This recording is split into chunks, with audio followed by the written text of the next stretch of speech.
Ano po yan? Yung bago? Wow. Tikman mo kung gusto mo. Ay, hot pa yata, baby. Hindi na eh, malamig na. Kamag-anak namin sa Pilipinas. Gusto ko lang tulong na pinapadala namin sa nabigyan nila ng importansya. Dahil yung nakita namin, napanood namin yung sa Nubara, yung sabi ng babae na mahirap yung trabaho nila, mas mahirap yung trabaho namin dito sa Chicago. Dahil nung wala pa akong sasakyan, pag pupunta ako sa isang pasyente, Para sa boy o bunda.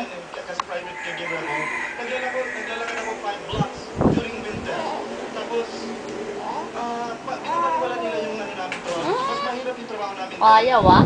Lalo na ang nag-uulan dito ng snow. Kaya sa mga kapatid ko, dahil yung mga kapatid ko Tapos, kinain mo. minsan yung ilublog yung kamay nyo within 5 minutes sa balde. Kung anong mararamdaman nyo. After 5 minutes, tanggalin nyo kung anong mararamdaman nyo. How much more kami? Ay, baby. How much more kami dito sa Chicago? Naglalakad sa, sa snow. Ay, ito na pala. Ito na yata to. Kung minsan, kausap pa namin kayo na, ano nangyari dyan? Oo, masaya. Ito lang, masaya. Pero, Tada! Tada!